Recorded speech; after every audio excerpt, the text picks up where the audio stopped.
Welcome back friends.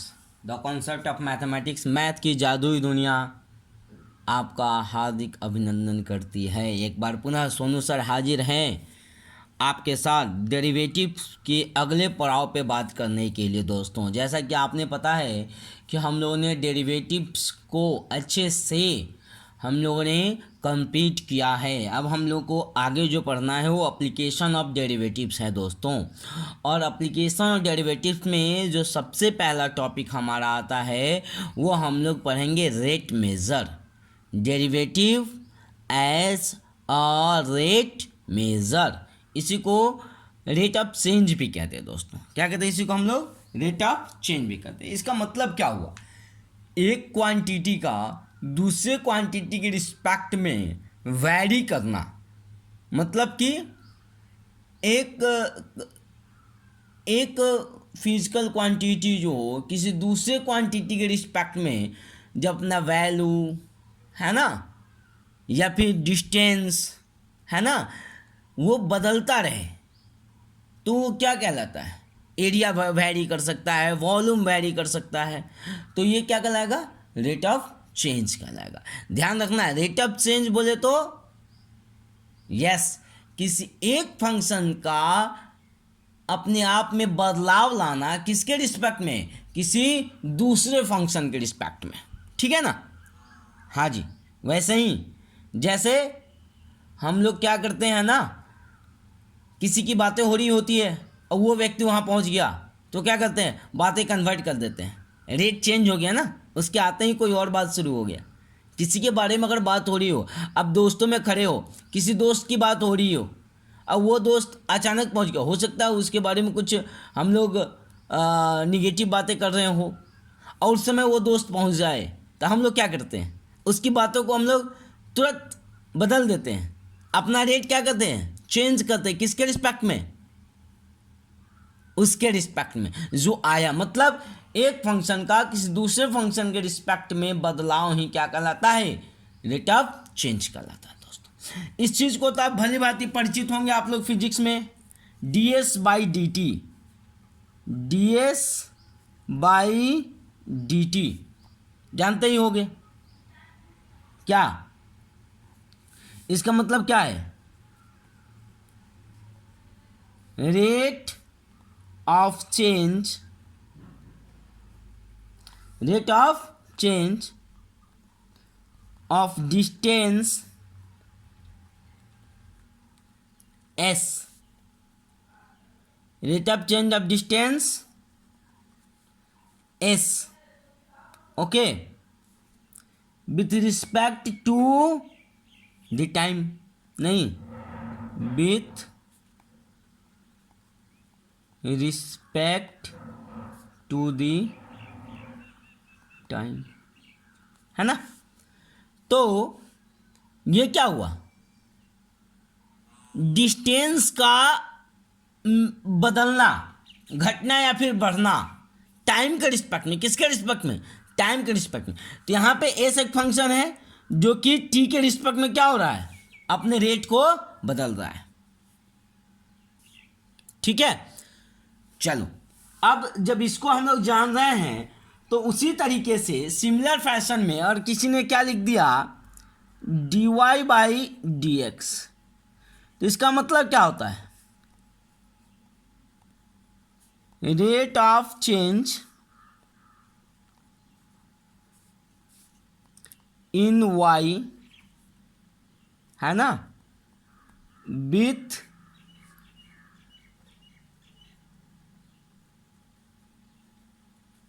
Respect to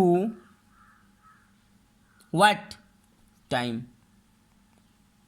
और sorry, with respect to x, है ना? यहाँ किसके रिस्पेक्ट में?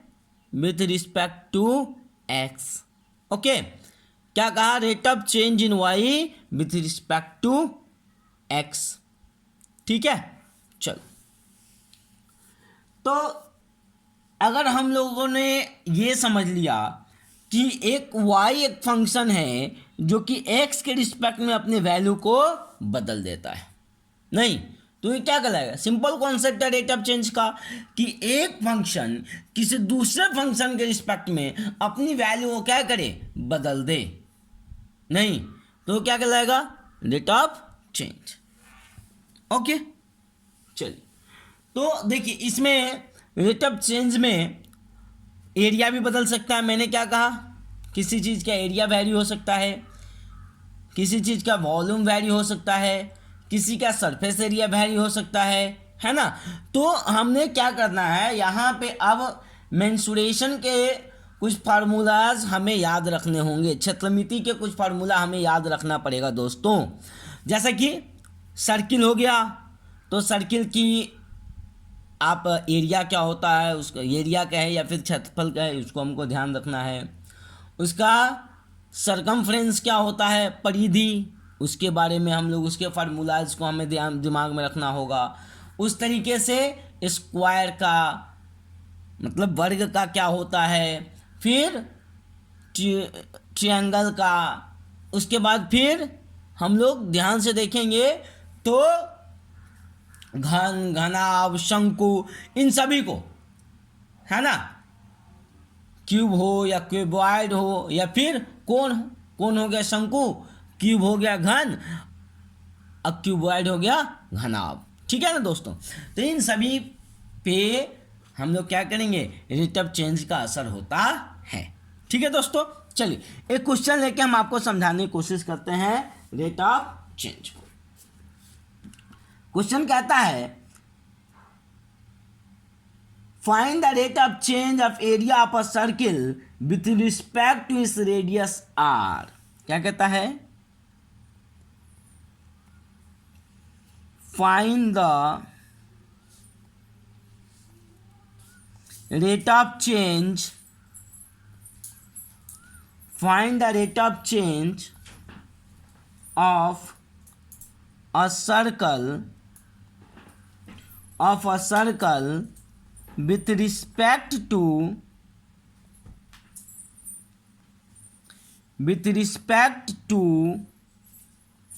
its radius r when r is equal to 6 centimetre. ठीक है, क्वेश्चन समझ में आ रहा है। चलिए क्या है यहां पे, क्या कर लेंगे, लेट ए को मान लिया जाए एरिया ऑफ द सर्किल। तो एरिया ऑफ द सर्किल क्या, एरिया ऑफ द सर्किल, ए का वैल्यू कितना हो जाएगा सर, सर्किल के एरिया क्या होता है, पाई आर स्क्वायर। कहता find the rate of change of a circle with respect to its radius. Oh find the rate of change of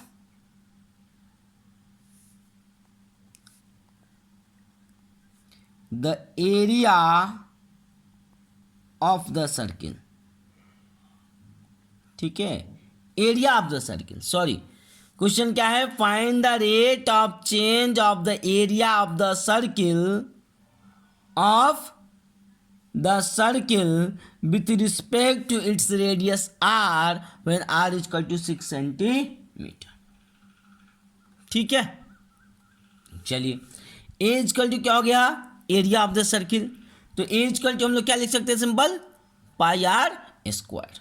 ठीक है, अब क्या कहता है, find the rate in change, area में बदलाव किसके रिस्पेक्ट में, आर के रिस्पेक्ट में। तो क्या निकालना पड़ेगा, D A by d are, यही ना, चलो निकालते हैं। तो डी ए के जगह पे कितना है दोस्तों, pi are square by d are.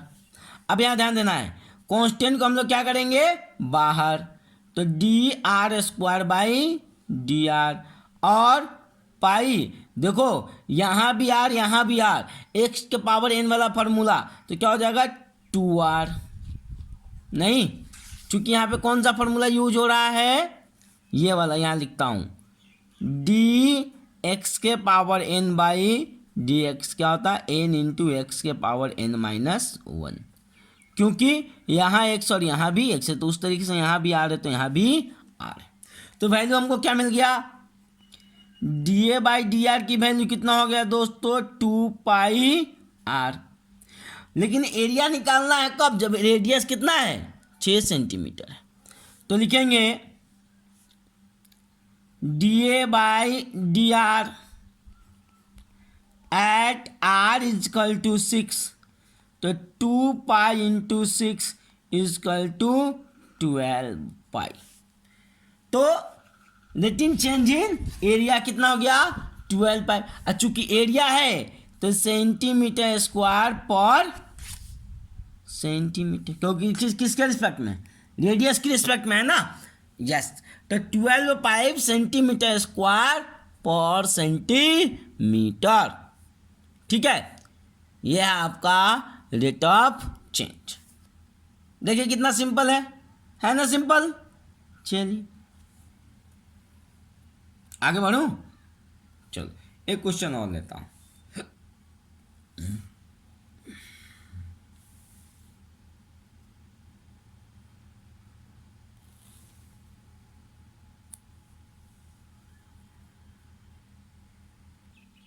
Question आपके सामने है दोस्तों, क्या है, a spherical soft bubble is expanding so that its radius is increasing at the rate of 0.02 centimetre per second. At what rate is the surface area increasing when its radius is 5 centimetre. ठीक है दोस्तों, चलिए simple सा question है, हम लोग कोशिश करेंगे तो सॉल्व कर सकते हैं, है ना। हम लोग कोशिश करें तो कुछ भी कर सकते हैं हम लोग। चलो तो क्वेश्चन क्या था समझ रहे हम लोग, ये इसका अगर हम लोग आंसर करने चले इस क्वेश्चन का, तो हम लोग क्या पाएंगे कि स्फेरिकल सॉफ्ट बबल है। स्फेरिकल मतलब एक स्फेयर होगा नहीं, और स्फेयर का रेडियस क्या हो रहा है, 0.02 सेंटीमीटर पर सेकेंड, किसके रिस्पेक्ट में, टाइम के रिस्पेक्ट में बदल रहा है। तो सबसे पहले लिख देंगे कि let R be the radius of sphere, क्या, रेडियस ऑफ सॉफ्ट बबल भी लिख सकते हैं, ठीक है, सॉफ्ट बबल लिखो तब, या फिर स्फीयर लिखो तब। तो अगर आर उसका रेडियस हो गया तो इसका हम लोग सरफेस एरिया क्या मान लेंगे, S, and S be the surface area of soft bubble, ठीक है ना, कोई दिक्कत नहीं है। तो रेडियस आर है, किसके रिश्ते में बदल रहा है, dr/dt। इसकी वैल्यू अपने पास है 0.02 सेंटीमीटर पर सेकेंड है अपने पास, ये गिवन है, फर्स्ट मान लो ये क्या है, गिवन है, ठीक है। हमें निकालना क्या है, अब एक चीज बताओ, अगर हम लोग ये आपसे पूछे कि इसका सरफेस एरिया क्या होता है, एस क्या होता है, स्फीयर का सरफेस एरिया, तो 4πr² यही ना होता है सर। चलिए अब हमें क्या निकालना है, what rate the surface area increases. अब सरफेस एरिया कितने रेट में इंक्रीज करेगा, मतलब क्या करना है, ds बटा क्या, increases when its radius is 5 centimetre. Eight what rate is surface area increases, तो किसके रिस्पेक्ट में, टाइम के रिस्पेक्ट में ना। चलो तो ds/dt हो गया हमारे दोस्तों। तो d s की वैल्यू कितनी है, 4πr²/dt, क्या सर। अब इसको अगर हम लोग सॉल्व करें तो वैल्यू कितनी हो जाएगी, 4 पाई बाहर d r square by d r और into D R by D t. ठीक है, अब हम लोग को यहाँ से आगे बढ़ना है। D S by D T की वैल्यू आपने पता है, D are by D T की वैल्यू में पता है क्या है सर, तो D S by D T is equal to कितना हो जाएगा 4 pi 2 R into D R by D T की वैल्यू 0.02 है कि नहीं, 0.02। ठीक है, अब चलो, अब सरफेस एरिया निकालना था, लेकिन कब, रेडियस आर की वैल्यू कितनी थी, D S by D T at R is equal to 5 centimetre. तो वैल्यू कितना हो जाए sir, 4 pi into 2 into 5 into 0.02।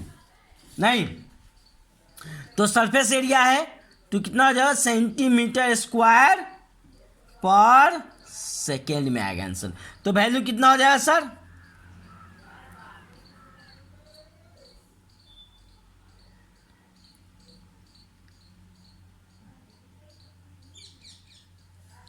कितना आ जाएगा वैल्यू, कितना बताइए, कैलकुलेट करेंगे तो 2.512 सेंटीमीटर स्क्वायर पर सेकेंड होता है दोस्तों। ठीक है, तो आपने क्या करना है, इस तरीके से रेट ऑफ चेंज को और derivative as a rate measure के प्रॉब्लम्स को हमें इस प्रोसेस से सॉल्व करना है दोस्तों। और जहाँ दिक्कत हो वहाँ सोनू सर को आप कमेंट कर सकते हैं, व्हाट्सएप वाला नंबर आपको पता है, आप उस पर हमें क्वेश्चन शेयर कर सकते हैं, हम उस पर जवाब देंगे। देखिए क्वेश्चन बहुत सारे आते हैं, इसलिए जवाब जाने में थोड़ा बहुत लेट हो सकता है, लेकिन जवाब आपको ज़रूर जाएगा दोस्तों। ठीक है, द कॉन्सेप्ट से जुड़े रहने के लिए आप सबों का बहुत बहुत धन्यवाद। जुड़े रहिए और लाभान्वित होते रहिए। द कॉन्सेप्ट आपकी सेवा में हमेशा हाजिर रहेगा और हमेशा प्रयास करेगा कि आप जैसे बच्चों के सुनहरे भविष्य की कामना की जाए और उन बच्चों को एक ऐसी राह दिखाई जाए जहां से उन्हें सफलता आसानी से मिल सके दोस्तों। तो मेहनत करते रहिए, हमारा प्रयास और आपका मेहनत दोनों मिलकर कामयाबी को छुएंगे दोस्तों। ठीक है, तब तक के लिए घर पे रहिए, खुश रहिए, स्वस्थ रहिए। फिर कल हम आपसे मिलेंगे और हम आपसे कल इसी टॉपिक पे कुछ प्रॉब्लम और डिस्कस करेंगे दोस्तों। ऐसा नहीं सिर्फ 2 प्रॉब्लम करेंगे, हम इस टॉपिक को छोड़ रहे हैं, इस टॉपिक पे एक प्रॉब्लम क्लास और होगी। ठीक है, तो stay tune, the concept of mathematics by Sonu Sargam, है ना। ओके, और दोस्तों और जितने भी दोस्त हों उन्हें इनके बारे में बताएं, लाइक शेयर और सब्सक्राइब ज़रूर करवाएं। ठीक है, मैं आपसे पुनः मिलूँगा नेक्स्ट क्लास। तब तक के लिए मैं आपसे विदा लेता हूँ। टाटा, बाय बाय, टेक केयर।